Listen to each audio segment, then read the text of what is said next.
back, everyone, to the League of Cinephiles. I'm Commissioner Jack, and I'm joined today by my co-commissioner Luke, and we're here to bring you yet another Cinema Wars match. Today, we'll see Aniolo from the Watchers debate against Jacob from the Five Angry Men to see whether or not BAZ Luhrmann is a good director. Now, with the release of Elvis recently, Luke, many people have been having this conversation. In fact, people have been having it for a while, but it's certainly resurged. People I know are really passionate about him, but I also know people that want nothing to do with those movies. He always brings so much. It's clearly a BAZ Luhrmann movie, and when it's so stylized, it can be really worked for you, or absolutely not. Yeah, and then for the debaters themselves, I mean, we have one of the all-time veterans in Aniolo facing off against one of the new rising Cinema Wars players, Jacob, who started off in trivia, but after winning that Battle Royale, he's really been taking names in the last few months when it comes to Cinema Wars.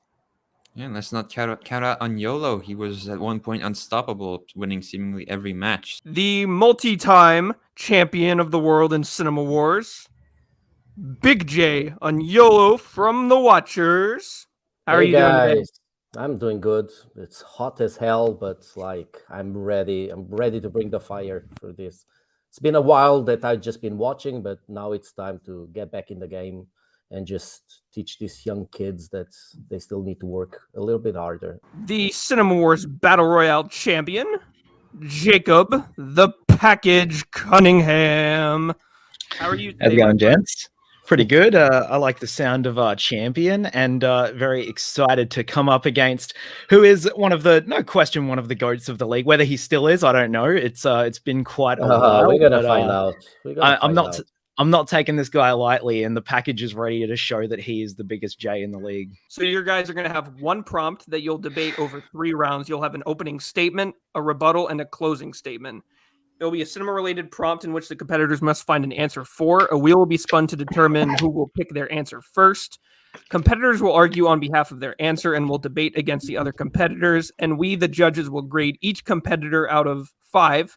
And the competitor with the most points at the end of the match will be declared the winner. All right, Jacob, since you are the reigning champion, you will have the chance to go first to decide whether or not BAZ Luhrmann is a good director. The answer is no. Whether someone's a good director or not is actually a more objective question than whether you like a director or not, and I'm here to prove that. BAZ Luhrmann is, at best, a hack who's too afraid to leave his comfort zone, and at worst, he is actively incompetent. Now, he's a maximalist, and I know that's the sort of love it or hate it sort of style, but there are plenty of maximalist filmmakers who are able to move beyond their style. And BAZ Luhrmann, while he's an auteur, unquestionably, I don't think he's a good director because his films consistently show a lack. His style is consistent, but the way he uses his style is not consistent. His shot choices, his editing, his performances, and he's shown consistently a misunderstanding of the material he's working with. He shoots a scene of a woman getting hit by a car the exact same way he would shoot a scene of a dance party. He has no grasp of nuance or subtlety or theme. He is just bombastic editing, bombastic loudness. Okay, so the question is if he's a good director, not if he's a good director for us personally.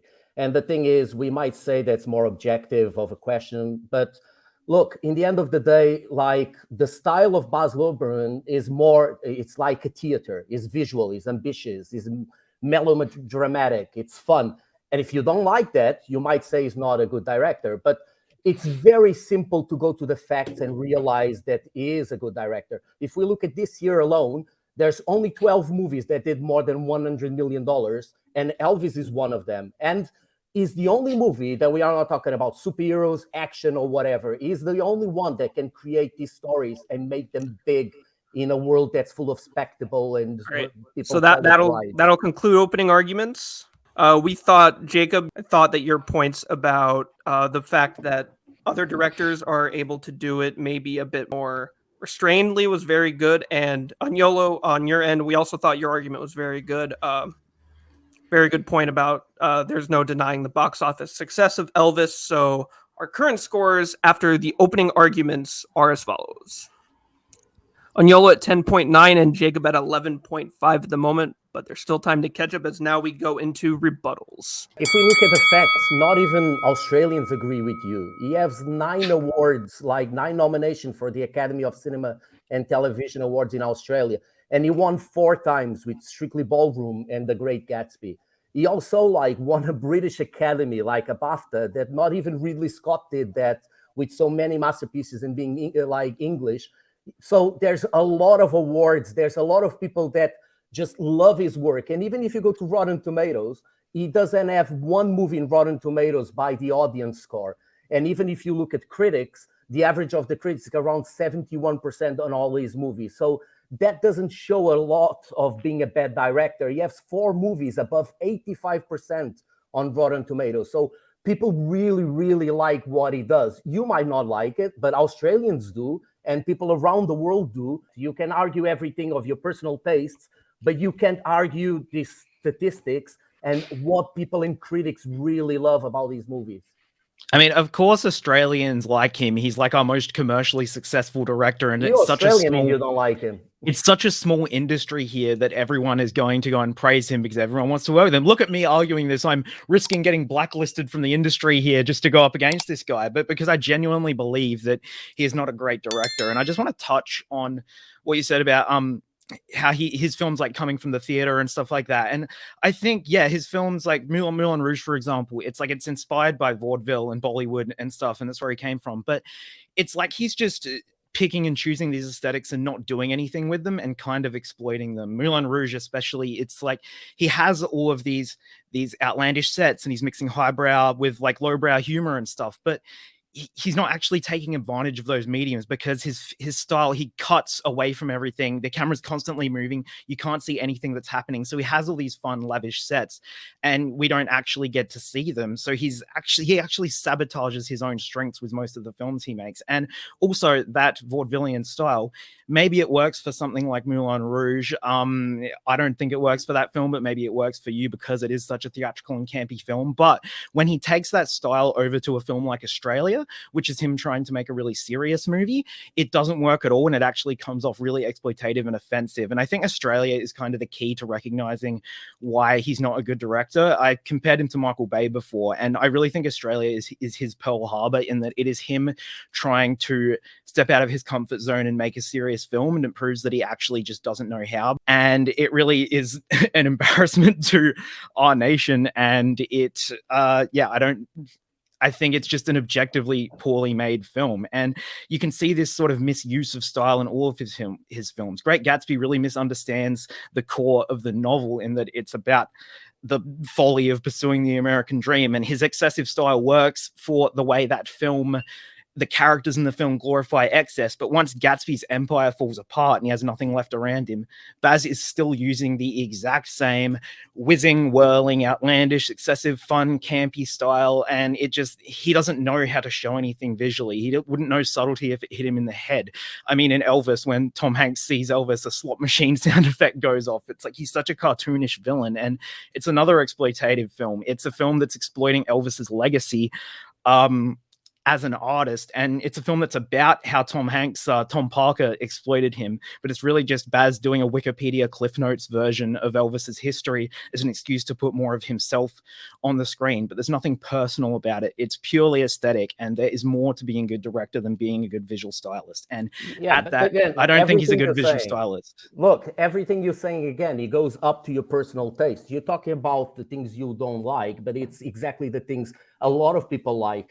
I never said he was like a subtle director. No, he will hit you on the face with all his style and stuff. And when you're talking about Australia, like being this movie that is like maybe historical is not right and stuff, and it's probably not a good movie, but you're talking about one movie. Every director has movies that didn't work as well. I talked about several movies. No, but the one you focused more that it didn't work was Australia, and because it wasn't like relevant to the historical moments and stuff. But there's a lot of movies that, like, for example, I can think about Braveheart. That is a movie that came out, won a lot of Oscars, but everyone that's from like the country it's off didn't like it because it wasn't historical right. But it doesn't mean the movie is not right. It doesn't mean it's not well directed. And the thing here is that, like, for example, like when I go to a movie, I want to be surprised. I want to see stuff that I didn't saw before. And when I go to his movies, I always know that I'm going to get his own style, his own voice, and not just something, like you said before, telling us all the moments and stuff. I want also a spectacle. And that's why I go to his movies. When you've been talking a lot about Michael Bay, but when we talk about Michael Bay directing action movies, he's one of the best out there. You might not like the stories, you might not like a lot of things, but you cannot say that he's not a good action movie director. And this is I absolutely could. Well, so that's your point. But yet again, you go and see some of the best action movies ever made, and you will have a few there, like The Rock, like Bad Boys. So this is the same thing. You're talking about Moulin Rouge. It's one of the best musicals ever made. It's talking about one style that's not easy to do a movie, and he made one that was loved not just by critics, but audiences all around. And all that you are talking about is very specific things to you. You don't like the way he edits. You don't like the way he does this. You don't like the way he does that.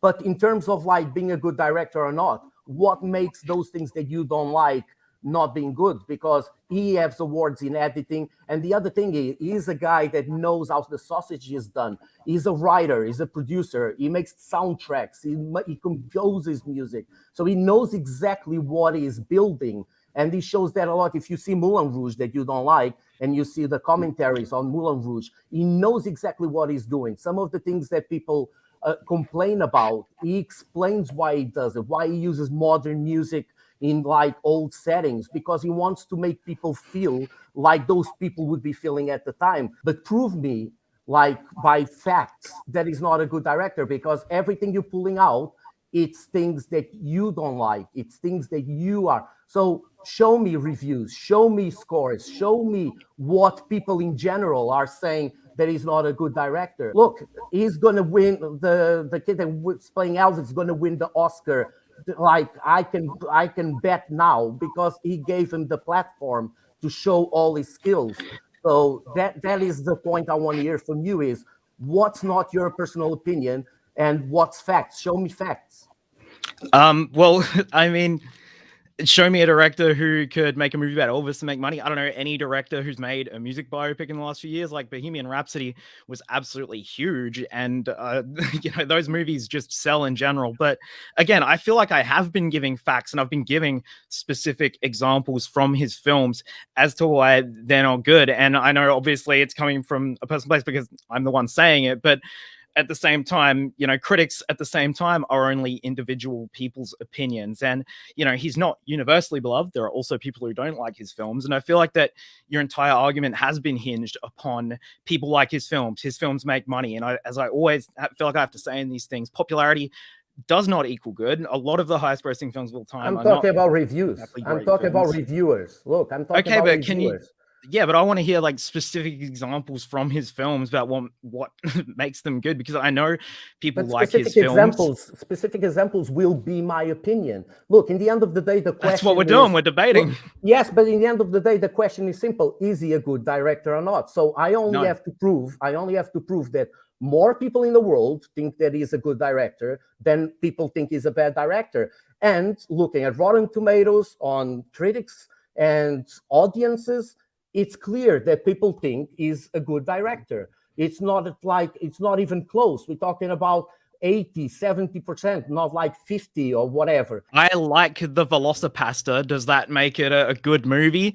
No, it's a fun movie. Baz makes fun movies that people enjoy, that are very populist, that feature very simple characters that are easy to follow, and very loud set pieces that distract you from how incompetent he is.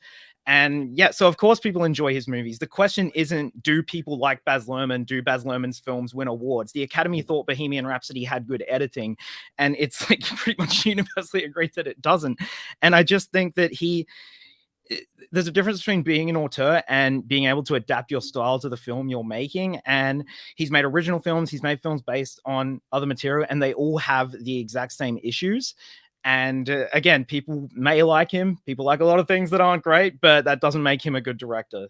After much deliberation, much like you were in your argument, we have come to some scores. We were all fairly positive on both your ends. Agnolo did play up the critics' argument a lot, but we enjoyed the Braveheart comparison about how even if it's not historically accurate per se, we think we enjoy it. And we liked Jacob's point about his chaotic editing and the cuts taking away from things like the production value of the movies. But there were maybe some missed rebuttal opportunities. So our overall scores after 2 rounds is Agnolo 22.3 and 22.7 for Jacob. Just all about left as to close play as I'd imagine.